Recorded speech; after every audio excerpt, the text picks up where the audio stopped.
चलिए जी, अब ये सारी बातें हो गई। अब एक सिचुएशन और है, अगर वो हो जाए तो क्या होगा? मतलब अगर बारिश आ गई, बारिश के कारण मैच धुल गया तो क्या होगा? ठीक है, तो फिर क्या होगा, किस तरीके से फैसला होगा? भाई नियम कायदे कुछ तो होंगे, वो हर टूर्नामेंट में होते हैं, इस टूर्नामेंट में भी है। क्या है वो नियम कायदे, उन पर चर्चा कर लेते हैं। बारिश तो जब आएगी नहीं आएगी वो तो मौसम पे है। बारिश की सूरत में कम से कम जो है नियम ये कहता है कि 20-20 ओवर का मैच होना ज़रूरी है। 9 मार्च को फाइनल है। अगर 9 मार्च को फाइनल पूरा नहीं हो सका तो उसके लिए रिजर्व डे रखा गया है, मतलब कि 10 तारीख को फिर वो मुकाबला पूरा किया जाएगा, जहां पर भी छूटा हो। 20-20 ओवर का मुकाबला करना है। और अगर मुकाबला टाई रहता है तो उस केस में सुपर ओवर से नतीजा निकलेगा। अगर सुपर ओवर से नतीजा नहीं निकला तो फिर सुपर ओवर होगा, फिर सुपर ओवर होगा, फिर सुपर ओवर होगा, और ऐसे ही नतीजा निकलेगा। वो बाउंड्री काउंट नहीं होगी जो 2019 में हो गई थी, जिसके कारण न्यूजीलैंड जो है वो बाहर हो गया। ठीक है, तो वैसा नहीं होगा। तो वो एक न्यूजीलैंड के लिए राहत की बात है कि भाई उस तरीके से नहीं होगा। अब जनाब ये भी देख लेते हैं कि भाई चैंपियंस ट्रॉफी की हिस्ट्री में ऐसा कभी हुआ है? जी हाँ, हुआ है। 2002 में इंडियन टीम जो है सफरर थी। इंडियन टीम के कब्जे में मैच था और बारिश हो गई और 2 दिन में वो मुकाबला पूरा नहीं हो सका। उसके बाद वो ट्रॉफी जो है इंडिया और श्रीलंका ने शेयर कर ली। तो यहाँ पर भी सेम फार्मूला है। अगर बारिश के कारण वो मुकाबला नहीं होता है, धुल जाता है, कि जो भी हमने सिचुएशन बताई वो सारी पूरी नहीं हो पाती हैं, तो फिर ट्रॉफी जो है वो शेयर हो जाएगी। वैसे हालात तो नज़र नहीं आ रहे हैं सर, मगर ये है कि भाई हमारा काम तो अपडेटेड और इन्फॉर्म्ड रखना है ही। बिल्कुल बिल्कुल। और सबसे बड़ी बात यही है कि अभी तक जो मैचेस हुए हैं, अगर अच्छा है कि पाकिस्तान में नहीं हो रहा है। हाँ, वहां पर ये हाँ। आपने जितनी चीजें बताई कि अगर ये नहीं तो ये नहीं तो ये, तब शायद डर होता। अच्छी बात ये, दुबई में ऐसी कोई समस्या नहीं, दुबई में मैच हो जाएगा आराम से, और रिजर्व डे है ही है पूरा का पूरा।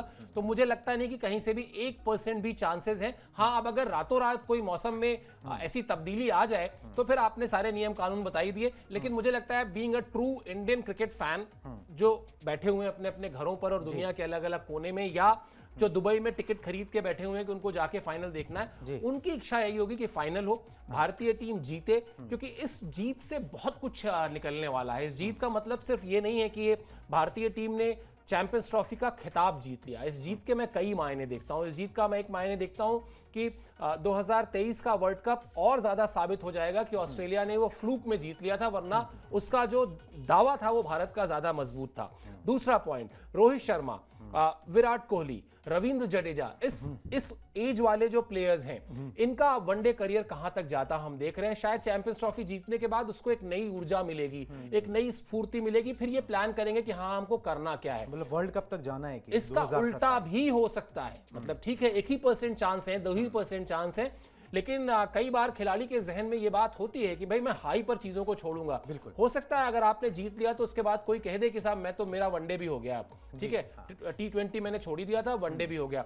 और सबसे बड़ी बात, रोहित शर्मा के लिए वो लकीर बड़ी हो जाएगी। जिस लकीर को बड़ा करना उनके करियर का सबसे बड़ा सपना है, वो लकीर है कप्तानी में कामयाबी की लकीर। वो जानते हैं कि आज से कई बरस पहले सचिन तेंदुलकर ने कहा जरूर था कि मेरे 100 शतकों के रिकॉर्ड को कोई तोड़ सकता है तो विराट कोहली या रोहित शर्मा। रोहित शर्मा अच्छी तरह जानते हैं कि अब उस शतक के रिकॉर्ड को तोड़ना उनके लिए असंभव नहीं, नेक्स्ट टू असंभव है। तो लेकिन बड़े खिलाड़ी हैं तो क्या छोड़कर जाएं, क्या लेगेसी छोड़कर जाएं, क्या साबित करके जाएं? तो वो ये साबित करके जाएंगे कि कप्तानी में मेरी जो लकीर है ना वो बहुत लंबी है। मैं टीम लेकर चला, मैं सिर्फ खुद को लेकर नहीं चला, मैं टीम को लेकर चला। और शायद यही उनकी लेगेसी भी होगी, यही उनका क्रेडिट भी होगा इस भारतीय टीम के लिए। तो इस चैंपियंस ट्रॉफी के फाइनल को जीतना कई मायनों में भारतीय टीम के लिए अलग अलग मैसेजेस लेकर आएगा। बिल्कुल जी, रोहित शर्मा की लेगेसी तो वाकई शानदार है। मतलब ऐसे कप्तान जो है ना वो कम ही देखने को मिलते हैं, जो इतने एक्सेसिबल भी हों और इतने आपको मतलब गर्मजोशी से मिलते हों।